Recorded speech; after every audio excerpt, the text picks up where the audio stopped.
Hi நண்பர்களே, welcome to சனா சேவை மையம் யூடியூப் சேனல். நம்ம சேனலில் தற்போது என்ன செய்தி பார்க்க போகிறோம் அப்படின்னா, உங்கள் பூத் லெவல் ஆஃபீஸர் யார், அவங்களுடைய தொடர்பு எண் என்ன, அதை எப்படி தெரிஞ்சுக்கலாம் அப்படிங்கிறது தான் இந்த வீடியோவில் பார்க்க போகிறோம். அதுக்கு முன்னாடி நம்ம சேனலை சப்ஸ்கிரைப் பண்ணாதவங்க சப்ஸ்கிரைப் பண்ணிங்க. பூத் லெவல் ஆஃபீஸரை இன்றைக்கி அனைவரும் தெரிஞ்சு கொள்ள வேண்டிய அவசியம் இருக்குது. எஸ்ஐஆர் கணக்கீட்டு படிவம் அவங்க மூலியமாக தான் நம்ம கைக்கு வருது. அதை எப்படி தெரிஞ்சுக்கலாம் அப்படின்னா, உங்கள் மொபைல்லே நீங்கள் ஈஸியாக பார்த்துக்கலாம். ஃபஸ்ட்டு கூகுளில் போய்ட்டு election.tn.government.in இந்த வெப்சைட் நீங்கள் சர்ச் பண்ணி ஓப்பன் பண்ணிங்க. இந்த வெப்சைட் ஓப்பன் ஆகிடுச்சு. எலெக்ஷன் கமிஷனுடைய ஒரு வெப்சைட் இது.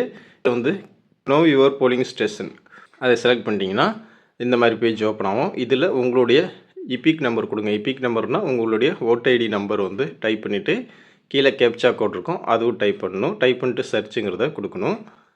உங்கள் ஓட்ஐடி நம்பர் டைப் பண்ணிவிட்டு கீழே கேப்சா கோட் இருக்கும், அதையும் டைப் பண்ணிவிட்டு கீழே சர்ச்சுன்னு இருக்கும், அதுன்னு கொடுத்தீங்கன்னா உங்களுடைய பிஎல்ஓ, இஆர்ஓ, டிஇஓ இவங்களோட கான்டாக்ட் நம்பரு ப்ளஸ் பேரோட வந்துடுது. இதில் நீங்கள் தொடர்பு கொண்டு உங்களுடைய அந்த எஸ்ஐஆர் கணக்கீட்டு படிவத்தை நீங்கள் கேட்டு வாங்கிக்கலாம். அது மட்டும் இல்லாமல் இவங்க நம்பரை நீங்கள் சேவ் பண்ணி வச்சுக்கிறது நல்லது. இந்த பிஎல்ஓ மூலமாக தான் உங்களுக்கு இந்த கணக்கீட்டு படிவம் கொடுப்பாங்க. திரும்பவும் இந்த கணக்கீட்டு படிவத்தை வாங்கி எலெக்ஷன் கமிஷனில் சப்மிட் பண்ணுவாங்க.